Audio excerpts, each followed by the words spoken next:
guys, how are you all doing today? My name is Franchise Fanatic, and welcome back to the channel. And today, if you guys, this is another Ninjago related podcast. We just tried to record it, and it was like the echoes thing went out. So this is the second time, first time you're seeing it. But anyway, we're talking about Ninjago season 14. What's up, guys? What's up, guys? We're talking about Seabound. Say hi to everyone. Hey, guys, I'm not gonna crash. Yeah, we'll find out. We will find out. You won't.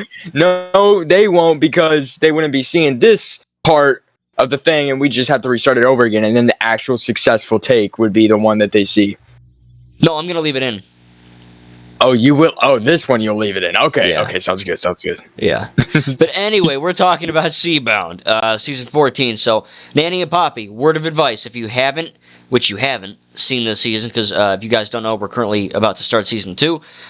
If you guys don't want to get spoiled on this show, or this season, either you're watching it or whatever, do not watch this video until you've seen the season, which, of course, season Seabound. But anyway, let's get started. What did you think about the season? What do you like about it? I love everything about this season. First off, I want to say, anybody that was on the hype train for the season, you included, around 2020-ish. I'm assuming people didn't really think this was going to be a hit season. Not saying that Ninjago, the prior season, was bad, because that was Master of the Mountain, and we all know that was a great season. But this one, quite literally, blows it out of the water. Oh, we did it! Cricket. No, but seriously, guys, rate that joke 1 out of 10 for me, please. Please, would you do that for me? Easy no, to. This season, easy to. Yeah, 200 out of 10. Thank you. No, just 2. Just 2. Mm-hmm. Okay.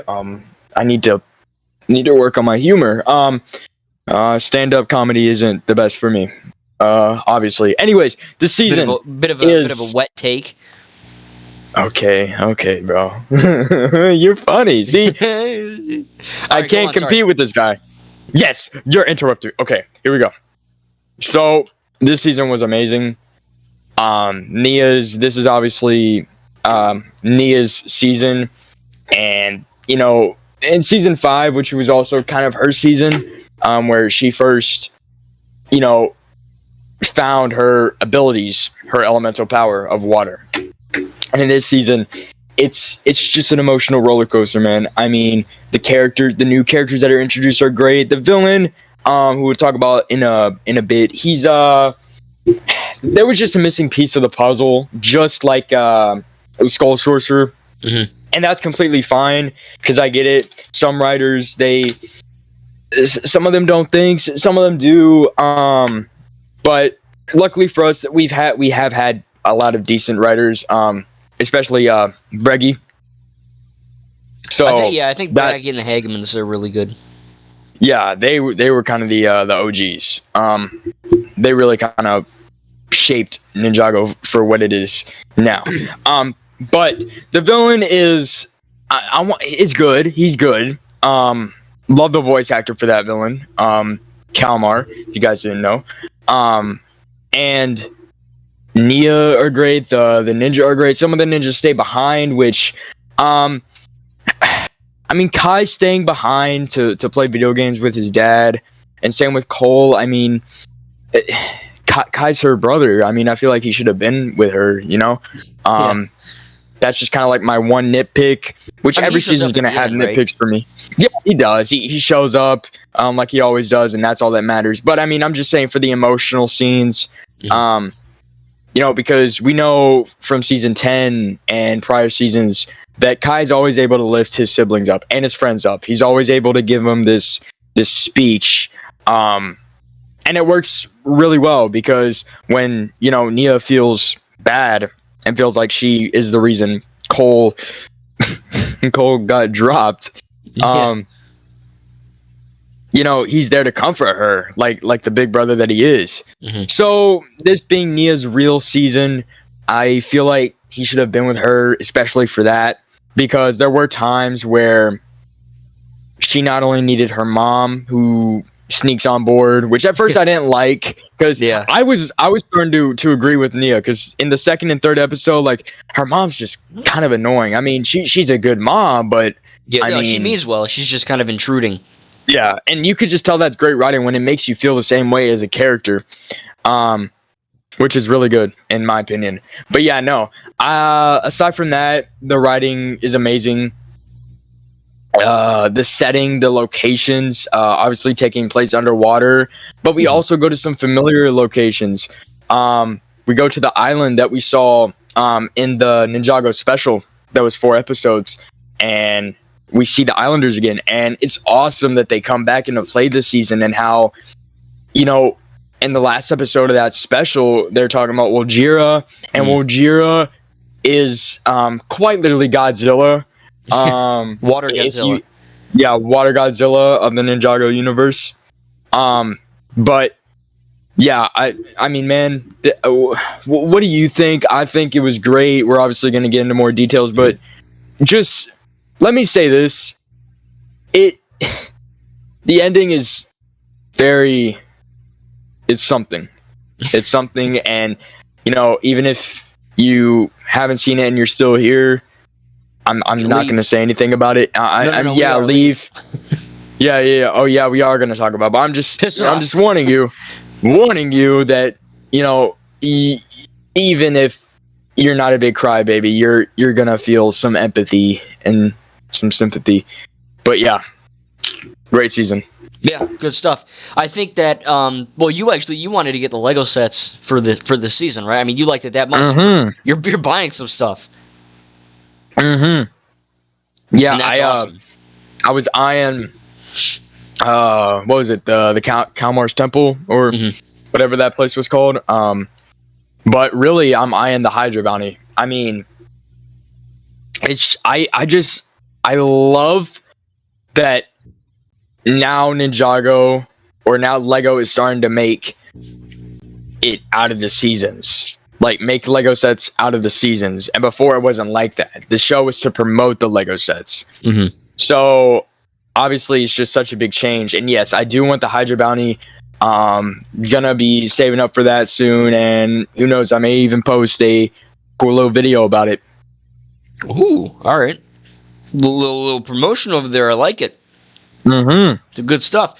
But so I think that going forward with Seabound, for me, I think that from what I remember, I'm going to be rewatching it with my one friend soon, but this is such a good season. I kind of remember all of it. I love the setting, as you said. I think that Maya, we don't see a whole lot of her in, I think she was first seen in Hands of Time, season 7. Yeah, they don't come back. Yeah, right. She was just like, oh, well, we're here now, whatever. And we don't really hear about her. And then we finally see her again in the season, and it's cool. I mean, yeah, like you said, she's a bit of annoying, but she really cares about Nia, and her acting like that is just out of love. She's not written to be like a horribly Jar Jar Binks annoying character. Like, she's that way because she loves Nia, and I think that's really cool. But that whole that's the way the cookie crumble things. They start to kind of, I guess, bond more when they get down into this underground area. I think, like I said, the animation is the best yet in terms of the Wild Brain era, the new animation studio. It's really good. Kalmar, the villain, the voice acting is incredible. To me, it reminds me of a mix of Davy Jones and Loki. Yeah. But when he starts moving and he's fighting Benthamar in the end, and he's just anything, shooting a rocket underwater, or just moving his tentacles around or whatever, it looks genuinely unnerving and creepy, and also kind of cool, because we've never seen tentacles on Lego people before animate in this Ninjago art style. And I think that's really, really cool to see. But no, I think, the action's great. I mean, they carry on from Master of the Mountain with a few oneers, they're called, one-shot action scenes. Those are cool. The writing is great. I think that, there's a lot of very intense moments. I mean, obviously, the show is no stranger to that, but we have scenes, the whole city being flooded, like the Batman. We have Jay inhaling a shit ton of water and almost drowning to death. We have, just little, you see dragons breathing fire, and you have, Harumi summoning Garmin on back from the dead, the departed realm, and the fact that a character is almost going to die from drowning, it seems like it's not a big deal because what we've been faced with before, but this is it's such a simple thing. I always equate it to, if you guys have seen Ready Player One, I think it's a great movie, and it's a good example because, that whole movie is about people, basically living in VR, being able to drive cars and get in shootouts and go to do whatever the fudge you want to do. But the very end of the movie, the bad guy takes out a gun and shoots it in the air. And, compared to what we've seen in that movie, which is like laser guns and robots and whatever, race cars, King Kong, the fact that a simple pistol is the real threat to these people. It really puts into perspective the harsh reality and the grave situation that they're in. And I think that's really cool, just to base it with that. Jay drowning to death, it's a big deal. And Nia, of course, fixes that mistake. But what did you think about how, not necessarily the ending, but just the overall fact of what Nia did? Because, they kind of were building it up in that season. I think Benthamar was telling Nia of becoming one with your element. But what are your thoughts on Nia essentially becoming one with the water? It was obviously hinted at when Benthamar told that tale. Mm-hmm. Where that other Naiad, yeah, I think so. Naiad, yeah, Naiad, who was the first elemental master of water, and is obviously, a relative of Nia and her mom. But how Benthamar explained it, it didn't really seem that, life-threatening how he explained it. But when you actually see a Nia do it and realize that she's going to be gone forever, she's going to be lost with the ocean, she's going to have a new identity, she's, her body, her cells, just everything, her memories, that's the sad part. Mm-hmm. That's the heart-wrenching part, because look, we're 14 seasons in this, and these characters have been through hell and back, literally. So I just think it made it really emotional for that, and what Nia did for Jay, for her friends, for Sensei Wu, for everybody she loves, not only Jay, to stop this threat, to stop this monster, and to replenish Ninjago back to what it was, and a nice city where people are welcome and want to have fun, want to make babies and stuff and all that. Yeah. So Nia does that, and her sacrifice is just really, you don't want her to go. You just don't want her to go. Mm-hmm.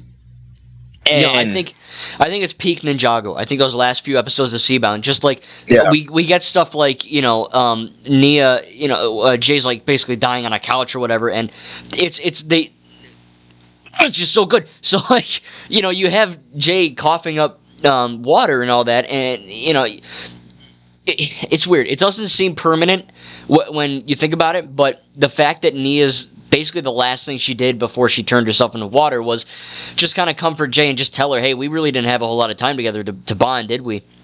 And then she leaves. And she does it. Yeah, she does it when they're asleep, when they don't have to, cry or do anything, because guess what? She would have already done it. And when she goes up to that rooftop and she looks back at the door and a tear comes down from her eye and she murmurs, I love you.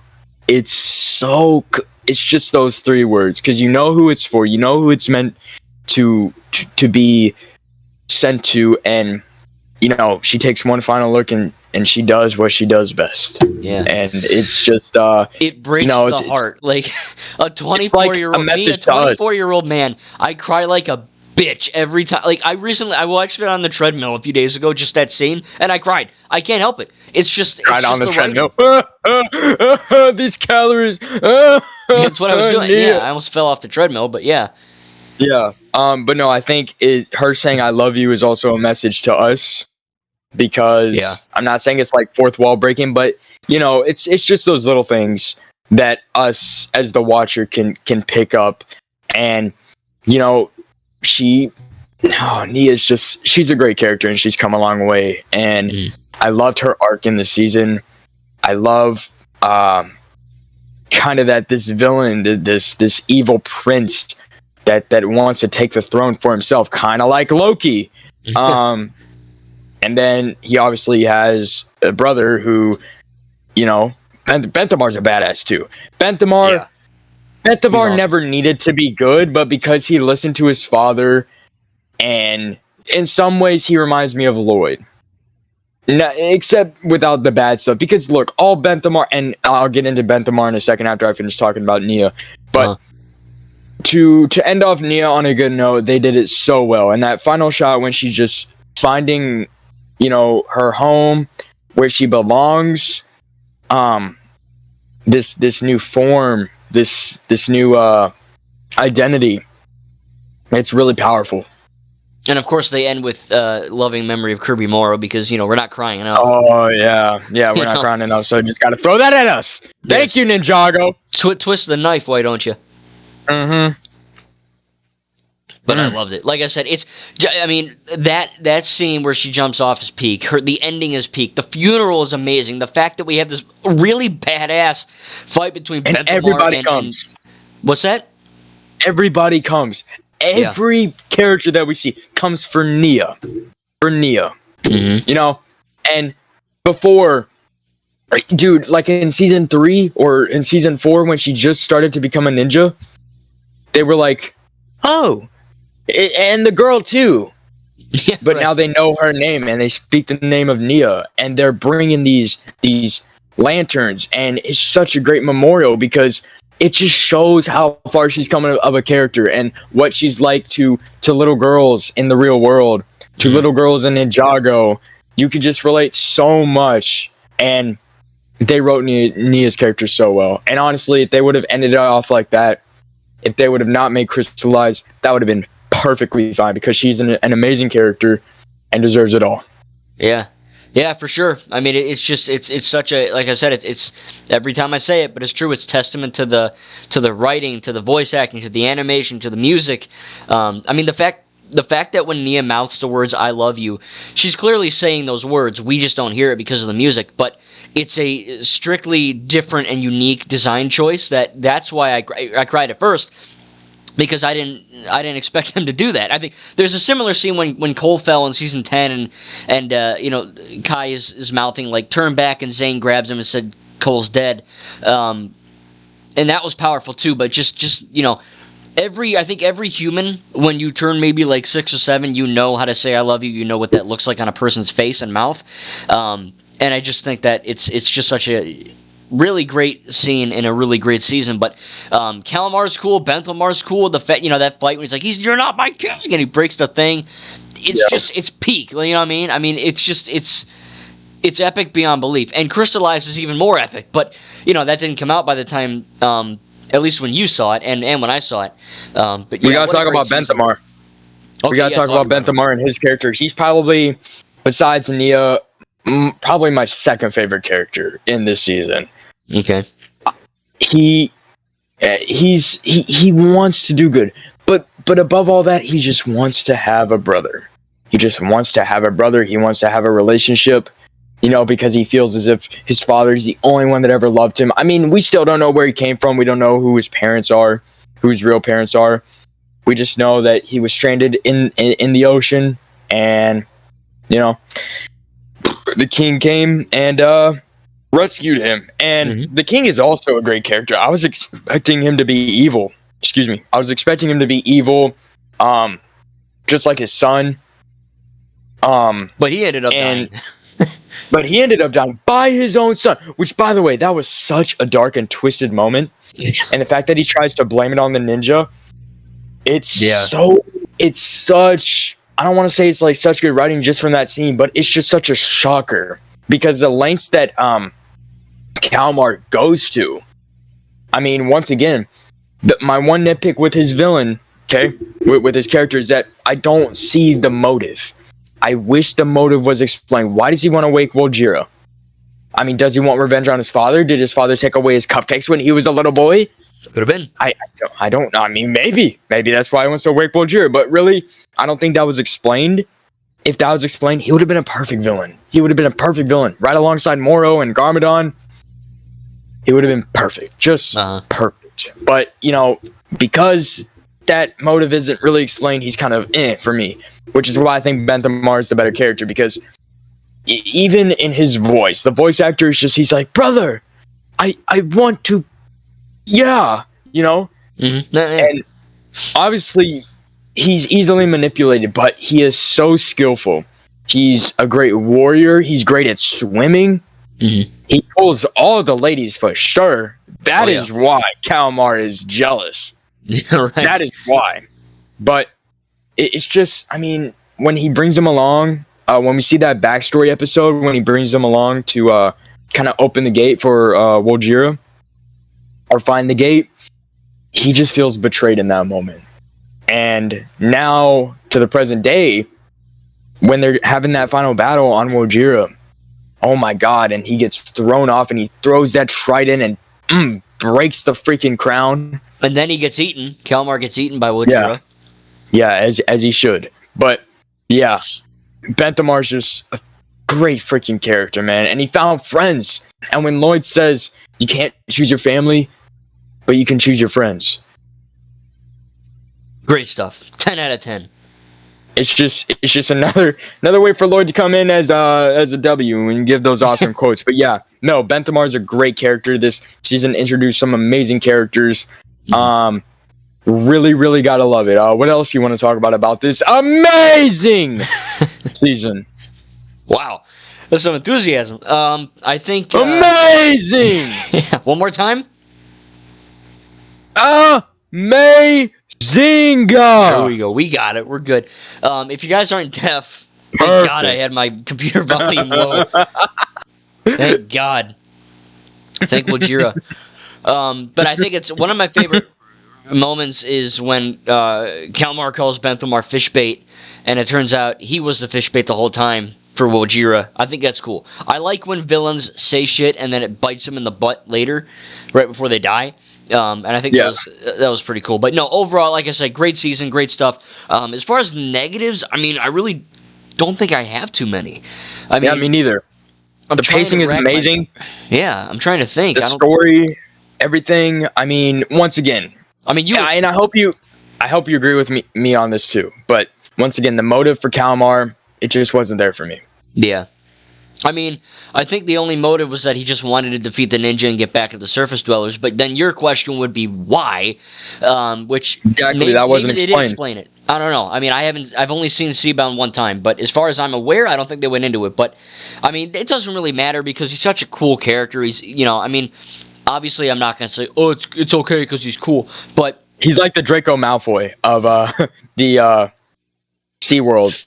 Yeah, basically. Because he's all like, yeah, we are the pure bloods. You know what you are? You're mud bloods. Yeah, surface dwellers. You're mud bloods. Yeah. How dare you? That's like the N-word in Harry Potter. You don't want to say that. He sounds like Draco too. Yeah, he sounds like everyone. He sounds like, dude, but his voice, I mean, the voice actor, bro, oh my gosh, please come back in a future season. Please don't. Well, at least not as Kalmar, because he's dead. Please don't say Kalmar's back. It's funny you mentioned that because Lego had they had like a Lego Ninjago comic panel thing. He got Wojira pregnant because he got Ian. God. Oh my God! Imagine, and they make a tentacle octopus snake baby dragon. That'd be a pretty good villain though. Season 16 villain. Hello. Yeah, right. You got it. I bet you called it. But anyway. I'm filming this at late. They had I need coffee. They had a Lego Ninjago comic book panel where it's obviously not canon. 'Cause it makes, I don't know if you saw it, but it makes no effing sense. All the ninja, like Kai, Cole, Zane, whatever, they're all old. They're like Master Wu aged, and they all have like these beards, and they're all like crusty and old. And you see Kalmar and Kai are playing video games on the couch. That makes no sense. It's clearly not canon. I think it's just something that a little kid would color, but it, like I said, story-wise, it clearly doesn't make any sense. But I think that's funny. So yeah, please don't, because I hate when people online go, "Oh, Ninjago, every single death is a fake out." There are fake outs in Ninjago, but they don't do it because they know kids are watching. They do it because it makes thematic sense within the story. Like Dr. Julian, Zane's dad, he died. Kalmar died. The king died. There's a lot of people in the show that die and stay dead, and I hope Kalmar's one of them. Julian. Yeah, I just thought he went off to find himself a lady. No, he died of old age. Oh no, that's sad. Yeah, off screen. He died. Julian's dead. What a punk. That's not like Come on. Ramadan. That's not very nice. If Zane were here, how would he feel? I feel better, Pixel. I'm not Pixel, Zane. I'm Cole, the master of Earth. Speaking of Cole, that's a good segue. This is Kirby Morrow's final Ninjago season, and his last words were, I think they will. Oh no, come on. Could have been like, Ninja never quit. Yeah, right. Well, they didn't know. You know, it's like Heath Ledger or whatever the fudge. They had no clue. But I mean, come on. Yeah. They predicted stuff in the future that would happen like The Simpsons. Come on. That's true. They should have asked Matt Groening, hey, is Kirby going to make it to 15? But, now, what a great... I mean, I can't say he was a great person because I never knew him, and he died from alcoholism, which isn't good. But, I mean, he was a great voice actor. He was a good Cole. Brendan? What's up? What are you drinking right now? Oh, shit, yeah. I am drinking... Let me answer that. For all of you lucky fans watching, I'm drinking the Lucky Buddha Sure Hit Enlightened beer. Yes, I'm drinking alcohol, but I only have one beer every few months. It's better than cake. It's better than cake. Speaking of better than cake, anything is better than Cole's voice actor in Crystallized, which we'll get to in the next video. I'm just saying. Oh my gosh, bro. Come on. I'm about to vent. I'm about to What pop are we off giving the next this video. season? What are we giving this season? 1 out of 10. You know what? I'm doing it. I'm giving it a 10. I'm giving it a 10.1. It's pretty big. Hey, yo. That's what she said. Pause. It's a pretty big score. Pause. I'm going to give Ninjago Seabound. Please give it a 10. I'm Please. trying to think. I'm genuinely trying to think of negatives. I mean, It's the only thing, the motive. It's the motive, and that's it. The motive for Kalmar, and that's it. Yeah.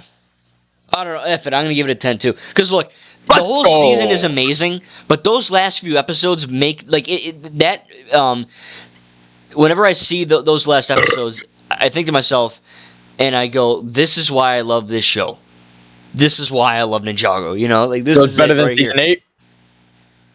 No, but it's still good.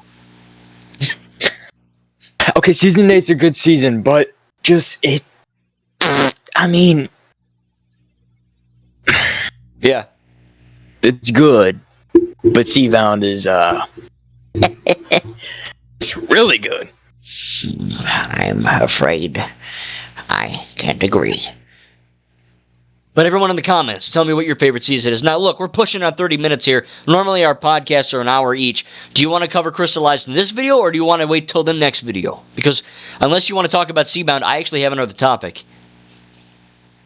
You know what? I did originally want to do Crystallize this episode, but I kind of still need time to just decompress that.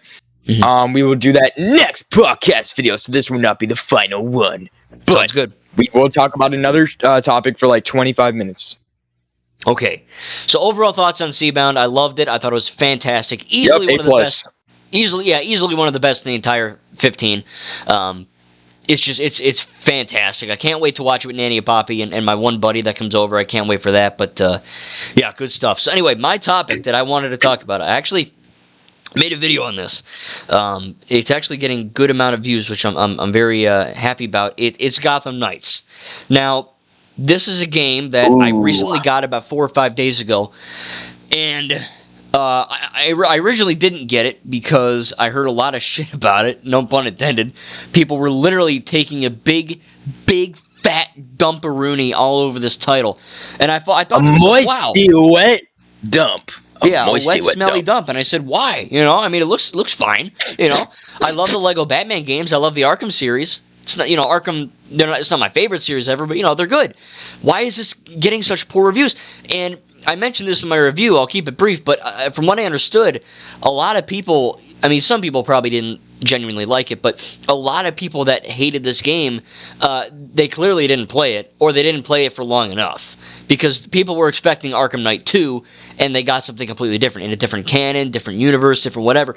And, you know, like, when I was playing day one as Red Hood, I was just grappling around like an idiot. But now today I unlocked my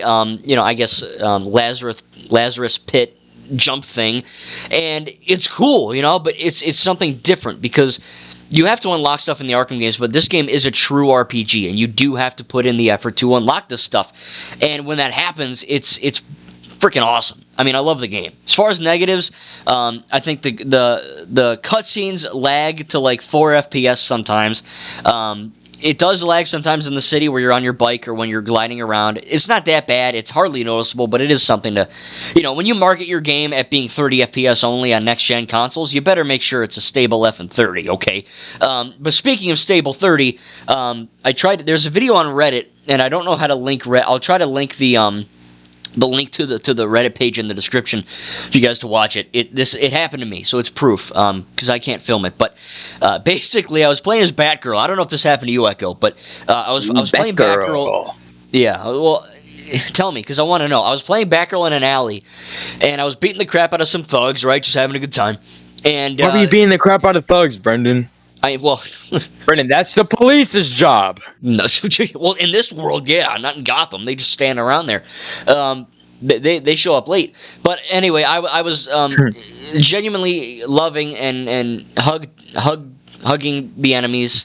We were holding humping hands or and hugging? Yeah, hugging with an H. And yeah, no, I was beating them up. And I'll just be real. I was kicking their crap. And it lagged. But, again, I'll have a link in the description if I can remember. When I say lag, like when you're driving around or gliding, it can get to, like, what, 20, 27. Look, I don't have a counter, all right? I'm not that crazy into FPS. I can just tell with my eyes. It's a little low. But when I say it lagged, it was, if I was to guess, I would guess that it didn't last long. It was probably, like, not even 10 seconds. But it was like slideshow. It was probably less than 5 FPS. No. Batgirl was moving. God. Yeah. It was a Microsoft PowerPoint slideshow. It was garbage. I literally don't be hating on Microsoft PowerPoint. I literally said a holy crap out loud. It was so bad. Like it was. Imagine like a Lego stop motion on YouTube. Where like anything stop motion, and like that times 20. It was so bad. I was hitting B to dodge, and she was just getting punched and kicked. It was horrible. So finally, it let off. But that made me realize, it was like, wow, this has got to get patched. But I don't know if it is going to get patched. Apparently, all the devs quit. But what do you think about Gotham Knights? Again, I love it. I have a few issues with the frame rate, but overall, I'm having a great time. And I think the hate is very much not worth getting. But what are your thoughts on it?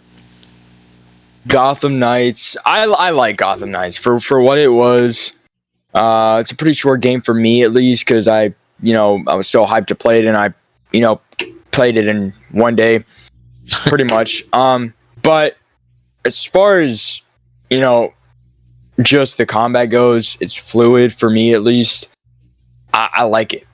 Mm-hmm. I love it. Yeah, I'm in love with it. I'm very in love with it. I love it. Me too. You should marry it. I would marry Batgirl. Yeah, marry that combo. But marry Batgirl and Talia. Yeah, I know, right? That's another reason. Because the Arkham series has very marketable and fluid combat, and this wasn't the Arkham system. I like to think of this combat as Spider-Man PS4 combat. You're tapping B, you're tapping circle to dodge all the time. I know you said upgrades and all that, but genuinely what you're doing is you're mashing one button and then you're tapping B or circle. And like you said, when you level up, when you know how to time your strikes and, match your, your punches with your gunshots as Red Hood, for example, it does become more fluid. If you're just button matching like an idiot, it's not going to be as fun. You have to learn how to do it. Mm-hmm. But people didn't play the game for more than an hour, and they said, oh, well, this is dumb, or, whatever. Because, look, hate, I don't believe in hate as much as most YouTubers, as you guys hopefully would know by now. I don't clickbait. I also don't follow what everyone else says. There are movies I love that everyone in the world hates, and it is what it is. But so many people hated this game. Why do you think they hated it, though, man? I mean, what do you think the reason is? Because it wasn't like the Arkham games, but that was established before. They were expecting Arkham Knight, Arkham City, Arkham City type gameplay. No, it's different, and that's a good thing. Because I don't want to copy and paste. And this isn't Rocksteady. Rocksteady's making a different game. Don't get confused, people. They're making an Avengers game, pretty much. Yeah. Yeah. We'll talk about I don't want to go. Yeah, I don't want to go and talk about that, but I mean, yeah, no. I like that. I like that it was different. I think the story, the opening scene, is amazing. As far as any video game goes, because I don't want to say it was unexpected because you knew it was going to happen from the trailers, but man, it was just a long cutscene, but it felt like a movie in it, and you were just so invested in it. I was, yeah, I loved it. The fight scene was amazing. I think it was, yeah, like you said, it was unique because they marketed the game off of the phrase "Batman is dead." I mean, hell, it's on the back of the box, the box art and the physical version. So it's different. Batman is dead. Yeah, buy the game. Buy the game. Okay, and look, play as a dead Batman corpse. That'd be fun. I have another negative. I just thought of it. Besides the lag, the voice acting in this game. Okay, now maybe it's just me because I do voice acting and I know what a good voice should be. I'm not saying I'm the best voice actor ever. I just, I specialize in that more than, rock, paper, scissors. But it's just, some of it was good. And again, I didn't finish the story yet. But Batman especially, his voice actor with the cowl on, and there are some moments where it's genuinely piss poor dialogue. There's a scene where Harley Quinn is this isn't really a spoiler, it's in the trailer, but Harley Quinn's like, oh, I'm gonna give, it's basically the plot of Kingsman 1. They're like, hey, we're gonna put this microchip in your fucking head. You're gonna love it. It's gonna be great. And Batgirl literally says, this isn't good. I'm like, oh, really? You say it's not good? It's like, there's like you said with Ninjago the fire chapter, there's a lot of no shit moments. There's a lot of those in this game, and then there's these scenes in the Belfry where, Dick Grayson is like hanging upside down, and just the line delivery is weird because Barbara's like, Dick, it's upside down. It's like, why did you take so long to pause, And then there's also these weird music moments where, like, they play this dong, dong, dong, dong, dong. It's like the same heartfelt track, and some of it genuinely is heartfelt, and it hit me in my core, because I'm a big DC fan, but some of it gets really, really cringy really, really quick. Did that happen for you? Like, did you think the voice acting was rough, or is it just me? The voice acting is good, especially Jason Todd. Batgirl's a little wonky. Yeah. Definitely a big turnoff. I don't know about that, but Oh man. Okay, so yeah. I didn't. The voice acting was okay. There was nothing that was really bothering me. Although I did had my game crash once. Excuse me. Oh shit! It also crashed for me as well once. Yeah, so I think there's a problem with that, but you do it and forget it. So yeah, it's good. Mm-hmm. I think it's a good game. I think it's 7.5 for me. Okay, yeah, that's fair. I genuinely think it's one of the best DC games ever. Like, just being able to, like, free roam is 4 people, and they're all different in a gigantic open world of Gotham City. Where the first time in an open world Gotham game that isn't Lego, we actually think about it. Lego DC games did it before the non-Lego games. I swear to God, man, if people take Lego games for granted so freaking much. But I think it's funny that. Now we finally have cars and people in open world Gotham. But as far as everything goes, I don't know. I think it's good, and it's really bumming me out that I don't think there's going to be much more DLC, or I don't even know if they're updating it anymore. Because like I said, I have problems with lag, and I have problems with that one time it crashed. I don't really care about crashing too much, but the lag is kind of annoying me. So nothing egregious except that slideshow scene. That was bad. But, I mean, do you think they're going to patch it? Because they haven't said anything on Twitter. Everyone hates it. No one bought it. It's essentially a big friggin' flop. So, it's like, what do they do? Do they put in work to fix it, or do they abandon it for something else? Because I want to see some fixes. Yeah, I mean, they're probably not going to fix the game. I don't know. Cyberpunk, GTA Trilogy, Saints Row. I mean, those games are all, Battlefront 2.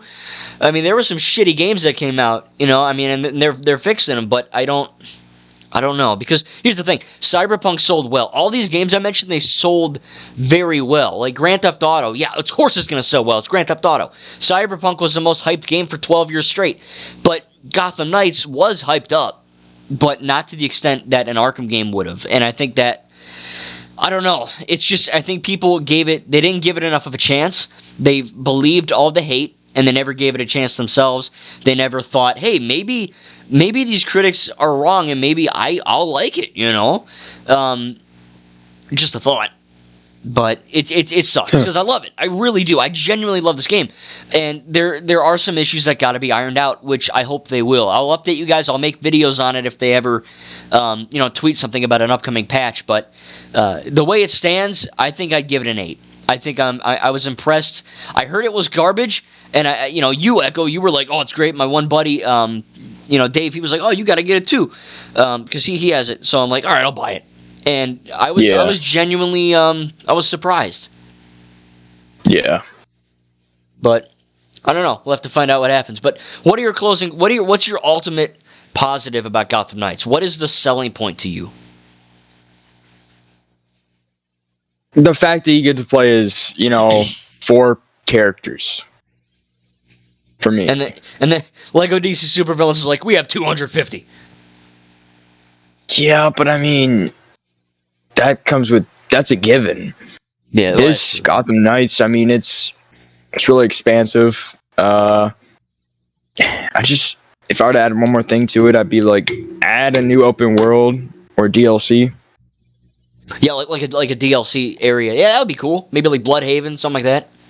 Yeah. Because they mentioned Bloodhaven. They also mentioned Clark Kent. Superman's in this canon, so, who knows? But he's dead. Oh, Clark's dead too? Why the hell? Why is everyone dead?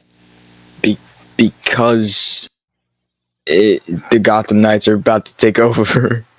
No way is Superman dead. You're flubbing. I don't know, but I want him dead. No, okay. Well, there you go. Alfred's a good voice actor. I like Alfred. He's cool. Alfred? Yeah, Alfred's a really good voice actor, but Robin's probably my favorite. Mm-hmm. Then it would have to be Jason Todd. Then it would have to be Nightwing, and then it would have to be Batgirl. See, Batgirl's voice just I like the voice. It's just she's not a good voice actor. I like her. She's hot, but it's funny because like in the Belfry when she talks, the facial animations aren't the best. So she kind of has this like drunk, dead-eyed stare half the time.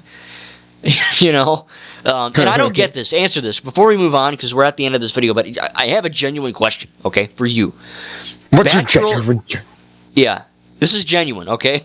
I'm not kidding. This isn't a joke. Batgirl in the Belfry wears these gigantic glasses, but then when she's Batgirl, she has no glasses. Is she fighting blind, or does she has contacts? Is this established? Contacts. She definitely has contacts. Okay, because I was like, wait a minute.